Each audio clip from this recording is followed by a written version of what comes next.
Right. So he admits to those 2 murders plus 11 other murder conspiracies. Right. So and decades of crimes on top of that. Right. So one of the things that I try to do in the book is explain cooperation and how that works. So to get a cooperation agreement, what has to happen is you have to plead guilty to all your crimes. So after you start to proffer, then I have to debrief you. And I debrief Anthony for about at least 6 months after that to get all his criminal history. And he had a voluminous criminal history. And I have to tell you, when I'm writing down notes, my left eye is kind of starting to look up at him because he's saying his crimes just as a matter of fact.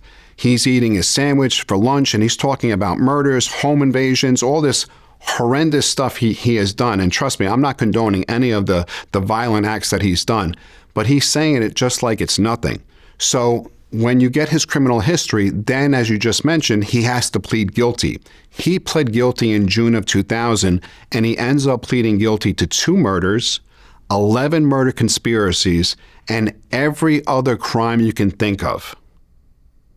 Now, what happens is right after Anthony cooperates in December of 99, shortly after his arrest, personally, I'm going through a lot of things myself. My dad was actually passing away at that time, so I had a lot trying to go on at that particular time myself. Vinny Palermo, Anthony reported to Vinny Palermo. Now, Vinny was the acting boss at that time. Vinny's a businessman. Vinny makes a decision that he's going to cooperate. So we go from having no made members in 100 years to cooperate to having a soldier, and then in March of 2000, Vinny decides to cooperate. Now, we'll get into the similarities between the show and real life later, but Vinny had a strip club in Queens. So Vinny makes a business decision and he decides to cooperate in March of 2000. And we go through the same process with him. He proffers and ends up pleading guilty. A month after he cooperates, an associate named Victor DiChiara cooperates. And he also was involved in the conspiracy to murder Charlie Majuri. Now, at that point in time, we're still debriefing Anthony and Vinny. We could only arrest Victor on the conspiracy to murder Charlie Majuri, which we do. But Victor also was the driver in the John D'Amato murder. So when I go arrest Victor, I basically say to him, yes, you're being charged with the conspiracy to murder Charlie Majuri, but you got bigger problems. You actually said, shoot him again. And he knew exactly what I was talking about because he said when Anthony Capo shot John D'Amato, hit him again.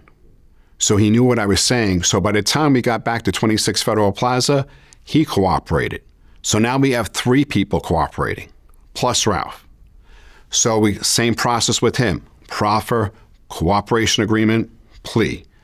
We take all their information, and that gets us to an indictment in October of 2000, known as the hierarchy arrest, where we actually arrest the official boss, the consigliere, a bunch of captains, soldiers, and associates, a very significant arrest.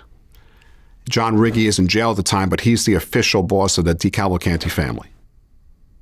Well, before I go on, Anthony Capo, with his cooperation triggering everything, how much time did he end up getting? At the end of the day, and that's something like people think about the witness security program that you have this great new life. You have to go to jail. So you have to go to jail first. Anthony actually did 4 years in jail and then he got bail. So, and you got to think that time frame too, right? So back then, if I recall correctly, I think Sammy cooperated in like 1990. Al DiArco, I think, was right before him. But there's a gap, right, between that period and Anthony trying to cooperate. There was no one else really during that time period. So, and then after Anthony cooperated, it opened up the floodgates for people between the DeCavalcantis, the Bananos, and that's one of the reasons I wrote the book is because of this particular squad, C10. This squad is responsible for dismantling 2 families at the same time. And the press, we got great press for years. The press never put it together that it was the same squad. And I think it became common or the norm for people to cooperate then, because between the both families, numerous people had cooperated between both families. And then after this, I went down to run the actual the Colombo squad, and we dismantled them too. But Anthony sets it up. He starts the spiral effect of cooperation. And as I said, that leads us to this October 2000 indictment where we arrest all these people. And sure enough, we have another associate decides to cooperate. And his name is Frankie the Beast Scarabino. And what's significant about him is he comes forward and he tells us that he's got the contract to kill Anthony Capo, to kill Anthony Capo's wife and kids, and that there's a contract against law enforcement. So this got really serious really, really quickly. Thankfully, one thing that I will always say is hard work leads to good luck. The crossing the line for Frankie the Beast Scarabino was killing the kids. He was not going to do that. So he comes forward and he decides he's going to cooperate. So now we got to move him, his family, and his kids as well. So that was a significant moment. And as a new agent, it got real for me really quickly because I'm the one that actually flipped Anthony, right? So there's a threat against law enforcement as well. How'd you feel when there was a mafia hit on you? It was scary. I know it's part of the job, but as a new agent, it's a jolt to you. I think as years went by, there's actually consensual recordings where, the mob got to know me because I worked it for 15 years. And there's actually tapes of them saying that I know what I'm doing and I treat them with respect. So, I'm not concerned at all. But back then it was a jolt when I first heard it, of course.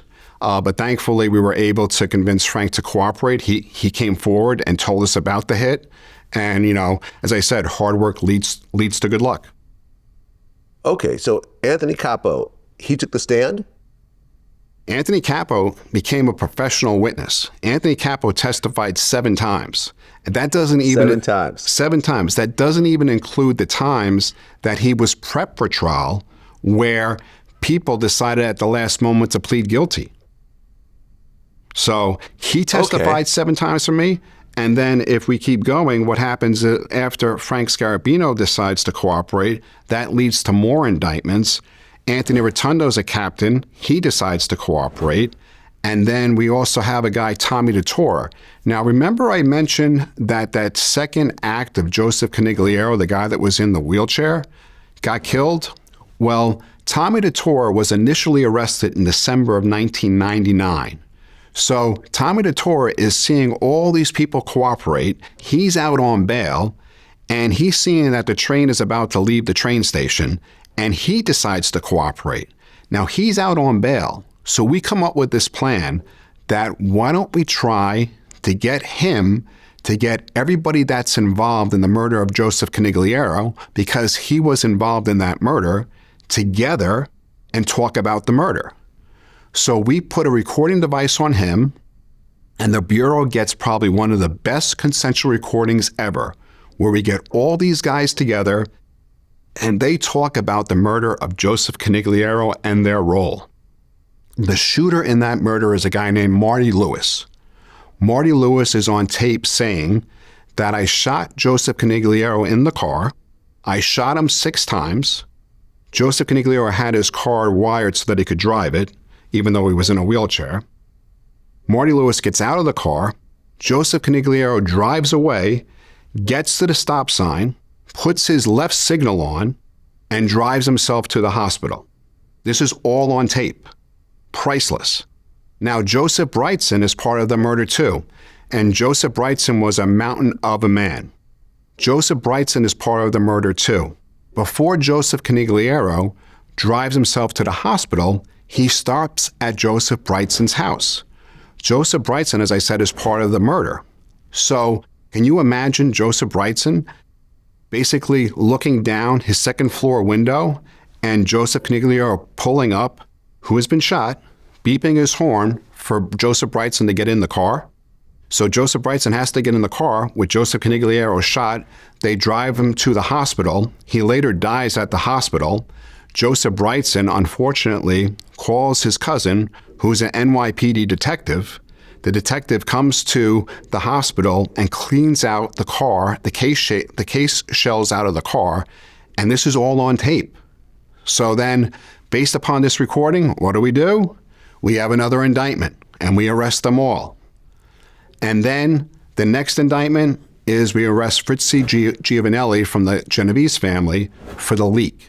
So these are all the indictments that we have.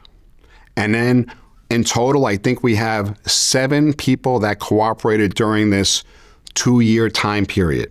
And then that leads to all our trials.